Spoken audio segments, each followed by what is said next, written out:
आज 29 जनवरी दिन सोमवार को गुरुजी पंडित प्रदीप जी मिश्रा जी द्वारा वर्णी यमतमाल महाराष्ट्र में वाची जा रही श्री काशी शिव महापुराण की कथा के तीसरे दिन की कथा आज पूर्ण हो चुकी है। और आज की कथा में गुरुजी ने शिव महापुराण के कुछ विशेष बातों की जानकारी दिए हैं। गुरुजी ने बताई कि कौन से 3 व्रत सबसे सर्वश्रेष्ठ होते हैं जिसका फल आपको विशेष लाभ प्रदान करता है। इसके साथ ही साथ गुरुजी ने और भी बहुत सारी विशेष बातों की जानकारी दिए हैं जो आपको आज की इस वीडियो में प्राप्त होने वाली है। साथ ही इस छोटे से वीडियो से आपको आज के तीसरे दिन की कथा की सारी जानकारी मिल जाएगी और आपको आज के तीसरे दिन की कथा को रसवादन करने का पूर्ण उसका फल भी प्राप्त हो जाएगा।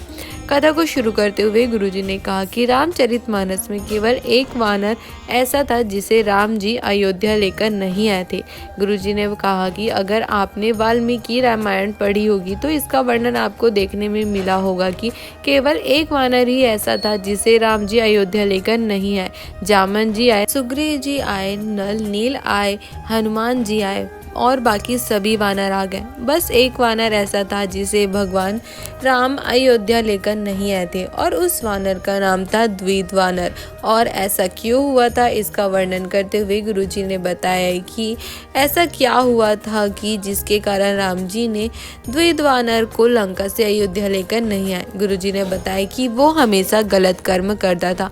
गुरुजी ने कहा कि सभी वानरों को बताया गया था कि गलत कर्म मत करना, कभी किसी को कष्ट मत पहुंचाना, युद्ध के मैदान में तो युद्ध लड़ो पर कभी भी किसी के प्रति द्वेष भावना मत रखना। पर जो वो द्विध वानर था वो रोज लंका जाकर लंका के ऐसे लोगों को भी परेशान करता था जो भगवान की भक्ति करते थे, भगवान का नाम जाप करते थे। और वो द्विध वानर राम जी के मना करने के बाद भी, रोकने के बाद भी नहीं रुकता था, इसलिए राम जी उन्हें अयोध्या लेकर नहीं आए थे। शिव महापुराण की कथा वर्णन करती है कि आप भी शिव जी के मंदिर जा रहे हो, शिव जी पर जल चढ़ा रहे हो, वो तो ठीक है, पर आपको कभी भी दूसरे शिव भक्तों को परेशान नहीं करना चाहिए, कभी भी उन्हें कष्ट नहीं पहुंचाना चाहिए। कथा को आगे बढ़ाते हुए गुरुजी ने शिव महापुराण की कथा में माता पार्वती और भोलेनाथ के एक संवाद का वर्णन करते हुए बताया कि एक बार माता पार्वती ने भोलेनाथ से प्रश्न किया कि कौन से जन्म के पुण्य प्रबल होते हैं तब जाकर जीव आपके द्वार तक कैलाश तक पहुंच पाता है। तो इसका उत्तर देते हुए महादेव ने माता पार्वती से कहा कि इस 84 लाख योनियों में 71 जन्म ऐसे होते हैं जिसमें जीवों द्वारा किया गया पुण्य उसे मेरे द्वार तक पहुंचा देता है। कथा में आगे गुरुजी ने कहा कि गंगा के घाट तक आप गए, अगर आप गंगा मैया में स्नान नहीं कर पाए तो कोई बात नहीं, क्योंकि शिव महापुराण की कथा वर्णन करती है कि जो गंगा के घाट की रेत होती है, बालू होती है, वो बालू आपसे स्पर्श मात्र हो जाने से आपको गंगा मैया में स्नान करने का पुण्य उसका फल प्राप्त हो जाता है। उसी प्रकार सत्संग में जाने वाला व्यक्ति, शिव महापुराण में बैठा व्यक्ति कुछ धारण करे या न करे, पर उतनी देर वो किसी की बुराई तो नहीं करेगा, उतनी देर वो किसी के बारे में बुरा नहीं कहेगा और ना ही वो कोई पाप करेगा। इससे भी उसको महादेव की कृपा प्राप्त हो जाती है, उसके सारे पाप कट जाते हैं और उसको इसका निश्चित ही विशेष लाभ प्राप्त होता है।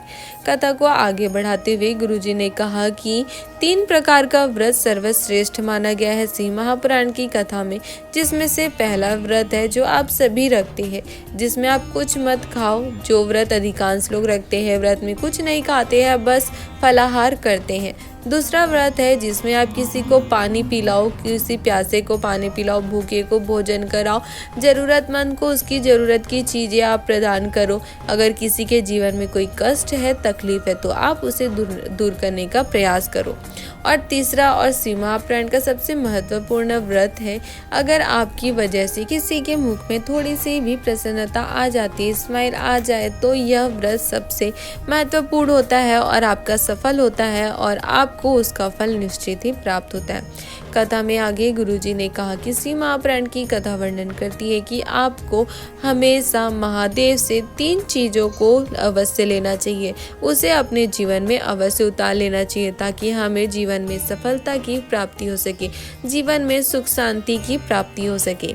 गुरुजी ने बताया कि कौन सी है वो 3 चीज़ें। तो शिव महापुराण की कथा वर्णन करती है कि पहली चीज़ है, जैसा कि महादेव की मस्तक में गंगा है, वैसे ही आपको भी अपने मस्तक में गंगा रखना चाहिए, यानी कि आपको हमेशा अपने माइंड को, अपने मस्तक को ठंडा रखना चाहिए। छोटी छोटी सी बातों पर, जरा जरा सी बातों पर आपको गुस्सा बिल्कुल भी नहीं करना चाहिए। आपको हमेशा शांत रहना चाहिए।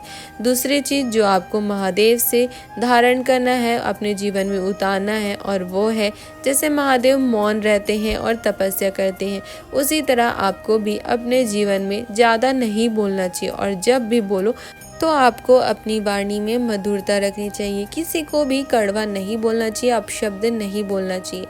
तीसरा, जो शिव महापुराण की कथा आपको महादेव से सीखने को, धारण करने को कहती है, वो है कि जैसे महादेव ने सुदर्शन चक्र को अपने पास नहीं रखा था और उसे उन्होंने विष्णु भगवान को दे दिया था, और वे अपने पांव पर चक्री रखे थे, वो यहाँ से वहाँ चलते ही रहते थे, वैसे ही आपको भी अपने पांव पर चक्री बनाकर रखना चाहिए। खूब मेहनत करना चाहिए, दिन भर काम करते रहना चाहिए और अपने जीवन को उन्नति की ओर लेकर जाना चाहिए। ऐसा नहीं है कि आप दिन भर घर में सोते रहो, पड़े रहो। शिव महापुराण की कथा वर्णन करती है कि घर में सोए सोए पड़े रहते हुए कभी भी आपको अपने जीवन में उन्नति नहीं मिल सकती, आप कभी भी अपने जीवन में उन्नति नहीं पा सकते हैं।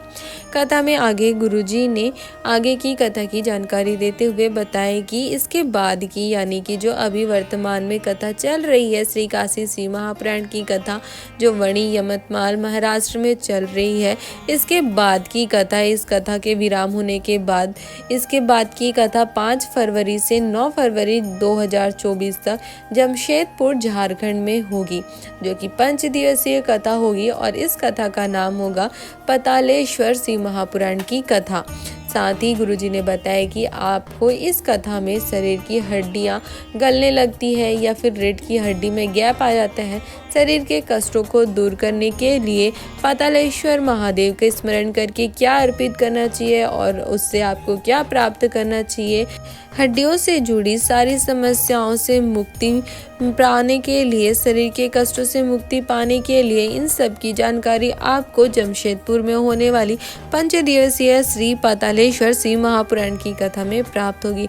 साथ ही गुरुजी ने बताया कि झारखंड के बाद अगली कथा 14 फरवरी से 20 फरवरी तक 7 दिवसीय कथा कुशीनगर उत्तर प्रदेश रामाघर के पास होगी। तो ये थी आज की कथा में गुरुजी पंडित प्रदीप जी मिश्रा जी द्वारा बताए गए शिव महापुराण के सारे विशेष बातों की जानकारी। अगर आपको आज की कथा की ये सारी जानकारी अच्छी लगी हो तो आप हमारे वीडियो को लाइक कर सकते हो और अपने परिवार वालों के साथ या अन्य शिव भक्तों के साथ इसे शेयर भी कर सकते हो, ताकि उन्हें भी आज की कथा की ये सारी जानकारी प्राप्त हो सके और वो भी शिव महापुराण की इन सारे उपयोगी बातों को जानकर महादेव का आशीर्वाद प्राप्त कर अपने जीवन के सारे दुखों को, कष्टों को दूर कर अपने जीवन में आनंद और सुख की प्राप्ति कर सके। हर हर महादेव।